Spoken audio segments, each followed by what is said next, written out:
Hello, hello. It's nice to be back on the stage of How to Web. I'm Abibi. I'm the director of developer content at Infovip and the founder of Netocratia, which is kind of the tech crunch of the Balkans. And I'll be talking to some guy from Stripe. Horia, if you could introduce yourself, please. Hello everybody, I'm Horia from Stripe. I'm the site lead for our presence here in Romania. I'm really happy to be here to speak with you about being a product-minded engineer and why that's a good thing, essentially. Yes, that's the topic. So product-minded engineering, something I think is important both for Romania, but the whole of CE. After doing the prep for this talk, I think I'm definitely going to write an article on the topic for Netocratia. But to start, Horia, as an introduction, why is it even good to be a product-minded engineer? What does that mean, especially in contrast maybe to technology-focused engineering and something that we've had in the past? Sure. So I would say there's a couple of reasons here, and I do want to speak to the audience that we have at the conference that's predominantly sort of product-oriented and business-oriented. But taking a step back here, I do believe it is a bit, if you're looking at it philosophically, how you as an engineer would want to live out your life and live out your career. For sure, building something, being in charge of the stuff that you're building and just having this very kind of owner mentality about the thing that you're involved with is sort of the right way of going about things. Conversely, you don't want to just be doing tickets. You don't want to just be building stuff that nobody's using, or you're never getting to build anything because you're always churning between one project and another. So, if you want to look back at your career, which lasts 40, 50 years nowadays, and at the end, you want to look back at it and be proud about it, you definitely want to be in charge of that and build the stuff that you want to build. So in that way, it kind of comes up very simply, naturally, that you'd want to operate as a product-minded engineer and be in charge of what you're trying to do. And then conversely, you don't want to fall into the trap of being a specialized, technology-based engineer. I do have a high bar for what that means. So there's many ways of winning, if you will, at your career, and being an expert in a particular technology is one way. I believe overall, you really have to be the big expert, and you really have to go deep on that. And overall, there's not that big of a need for experts in any tech company. Even at Stripe, we have 2,000 plus engineers. We perhaps have 20 people that are deep experts in something. Everybody else is a generalist that owns a part of the product experience. So you want to be, where there's more volume of work, if you will, and you want to be working like that. Now, conversely, you don't just want to be the guy or the girl that does Java or that does something very sort of surface level and only know that. You want to have a really big toolbox and use it to solve big problems and own those problems rather than limit yourself in this way. So owning the product, participating in the product, what does that actually mean for engineers? How do they participate? Sure. I would say there's a couple of levels here where I'm looking at things. So on the one hand, you absolutely must understand, and you should understand the why of what you're building. You should understand the users of your product and what they're trying to achieve with that thing. And you also want to understand sort of what it means to be successful. You're building something, you actually want people to use it, you want it to use it in a certain way, and you actually don't stop at code complete, if you will, but you actually stop the project, you actually stop and consider it complete when people are using it in the way that you wanted it to be used. So you kind of have to have this understanding. You have to go to your product managers, the business, and understand how all of this is working. If you want to take it a bit higher, you actually should understand the economics of your business, and you should understand your P&L and all of that, and how you're helping to improve that by the work that you're doing. But then at the second level, you actually want to be in the driver's seat. So it's not enough to just understand.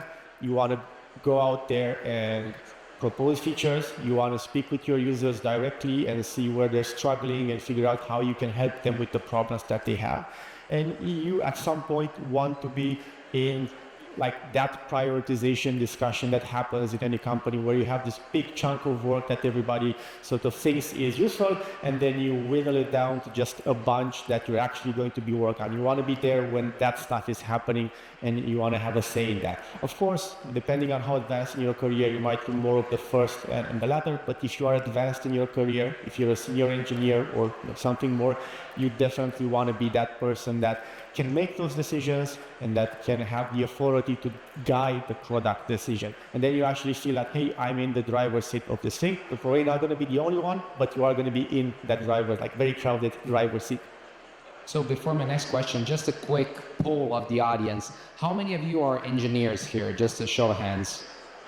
Okay. How many of you are product? Okay, some. So for the product people in the room who may be thinking, isn't that our job? Like everything you said, like, isn't the product there to do the things? Where is that collaboration come? Where does that collaboration come? Sure. I would say, again, you should definitely see it as a partnership here.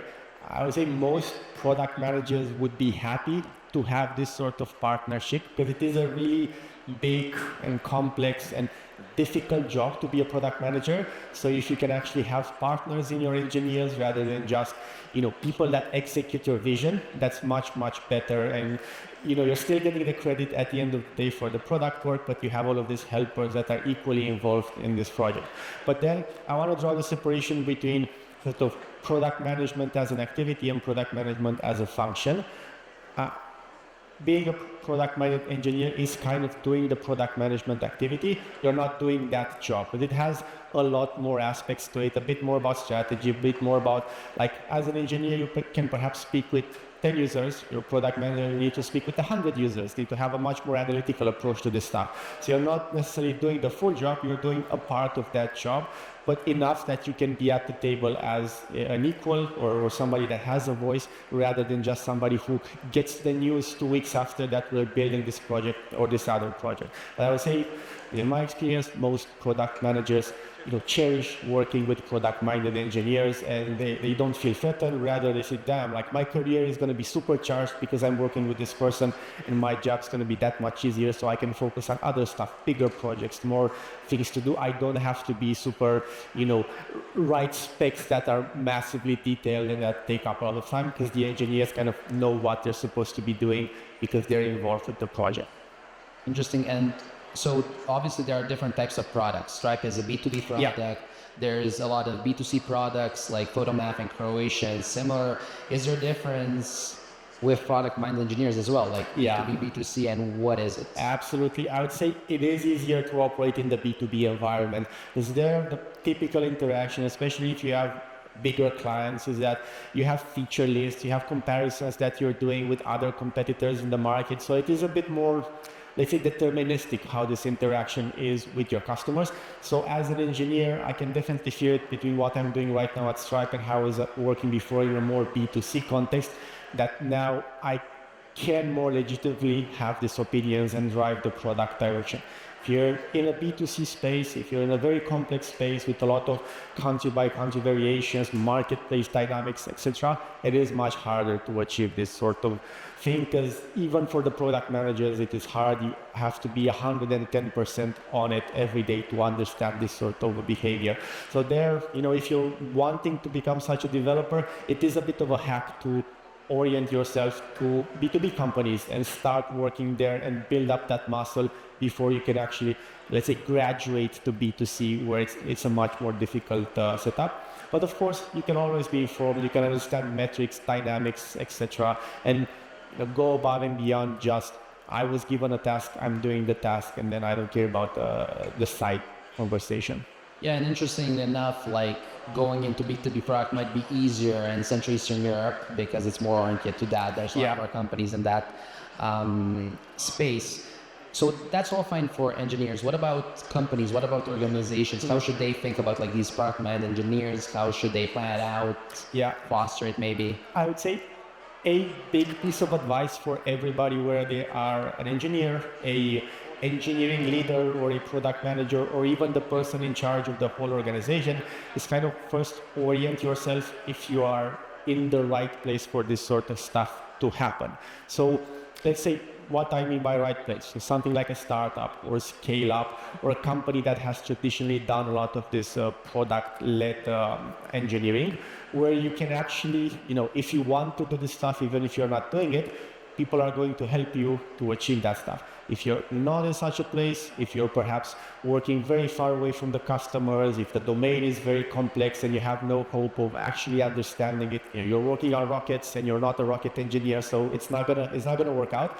You kind of have to be realistic and say, probably in this place, I cannot become a product-minded engineer, or I cannot turn my team around to be a product-minded team because there's just like the context is not okay. But if you do this sort of stuff, if you find yourself in such a place, then I would definitely start from, as an engineer, understanding, figuring stuff out, and then asking for a seat at the table. Then if you're a leader of such a team, you're going to find some people absolutely want to do this stuff and they get energized by it. Other people need more sort of encouragement, and you should absolutely start with the first group of people and get them to operate at that level, get them to have opinions, empower them, give them access to documents, give them access to forums where this stuff is being discussed, and sooner or later you're going to start seeing them actually change their mindset from, hey, wouldn't it be cool if we had this thing, to, hey, we have a feature, is anybody else going to use it? Can we build a sort of impact model for it? Can we have like a launch plan? And all of this product-minded discussions. And once you have some core of people doing that, others will follow, essentially. There might be some hardcore people who don't want to operate like that, and that's fine. Like, you probably don't want 100% of the workforce to be like that. But even if you have 2 or 3 engineers on a team that are operating like that, it's just massively empowering for the whole team. And that's going to lead to better results, all nice goodies down the line, essentially.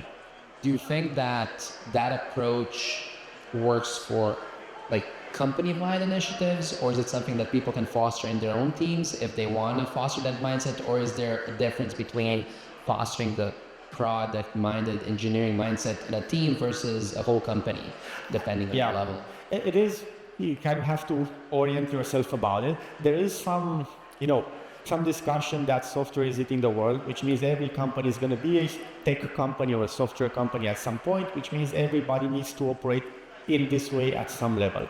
So if you find yourself that the whole organization isn't operating like that, and you're the leader of that organization and you want to make it operate like that, you are best served by actually finding some prototype teams where you can start. You don't want to do this big change the world, change everything type program that's very chaotic, that's very hard to coordinate. So you want a couple of teams to start doing that when you feel like you have the best chances of success, and gradually change the culture. If it's just your team that needs to become a bit more product oriented, you also, if the company is like that, if it's a product company, you're more or less going with the flow. So you're looking to enable people to just integrate yourself into what the company is already doing. You find you're fighting against the current, you really have to have the conversation of, is this a battle I can win? Is the company set up to actually work like that? And, can I succeed here?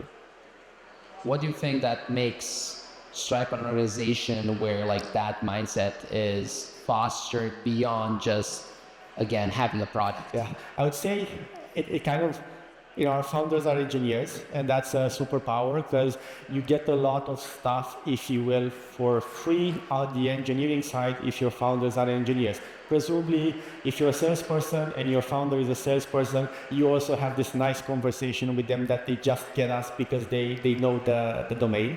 So we are engineers, our founder are engineers, and they're also product people themselves. They don't draw this big distinction, so it's very easy to operate like that. I think historically we haven't had a lot of product managers. Historically we hired our first product manager really late into the life of the company, something like 5 or 6 years in. So a lot of the product discussion was just done by engineers that spoke to users, that found out what was not going well, and then they just implemented that, and we have these really tight cycles of interaction with users that we have for sure kept up to this day, and it's like an expectation. It's even a company value, if you will, to talk to users and understand them and build for them.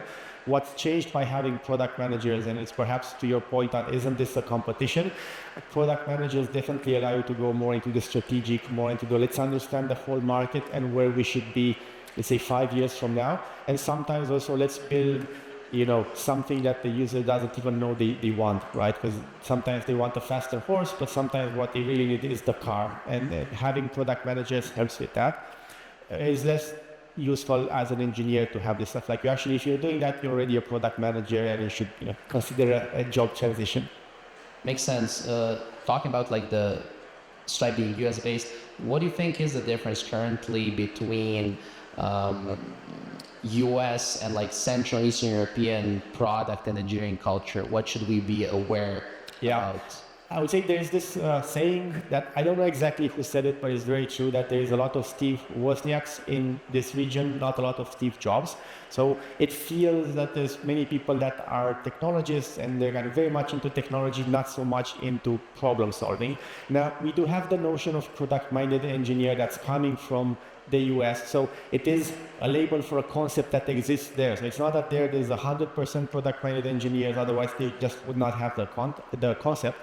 So the ratio, I think, is the thing. There's just many more of these engineers there than there are here, and we can just work to shift this ratio by, engaging more with startups, kind of trying to engage more with problems and doing all of the stuff that I mentioned before. I think it is a really big inflection point nowadays for our industry, and this is a big lever we actually have to change the trajectory for where the IT industry is going in Romania and the broader CE region in the next couple of years. So just solving more problems, focusing less on technology, if you will. Yes, definitely moving from services to products. We've seen that across CE, across the Balkans. A lot more local startups have created the opportunity to work on products, thankfully. And last question, beyond, again, individual team or maybe even company ambitions, what can we as an industry, do you think, do to foster, again, this product thinking in engineering in schools, with juniors, at meetups, at conferences like this? I would say, there's a lot of things, but we don't have time for that. I would say the biggest thing is... You've got 3 more minutes, so you have enough. Okay, so I would say the biggest thing is I would want to change perhaps the discussion from, hey, what cool technologies are you using, or what sort of developer you are, and you say, or what sort of languages do you know, to what sort of interesting problems are you working on. I think this is a very big difference between folks that really thrive in big tech and startup environments that are all very much product focused, that they're really focusing on the problem first. Is it an important problem? Is it a big problem that's to have impact? Can I make it my own? Which is really important because you want to be engaged at that level. And then secondary about technology. Like at that point, technology isn't even a thing. Like it's just a tool that lets you solve the solution. You don't fixate as much. Is this a beautiful language? Is this a nice framework? And as you can see, a lot of the really cool problems of the world, Stripe included, are solved with just the most inappropriate technology that you could think of. We have Ruby, Facebook has PHP, and a lot of other companies have just like the worst technology for the problem. But it kind of doesn't matter. You can solve all of that later on if you have the right problem and the right people working in the right way. So I definitely want to have like a sort of, what sort of problem are you working on? What sort of problem would you like to work on kind of discussion with folks. And with that, we end this conversation. Thank you all for being a part, and come to the Q&A with Horia right after this.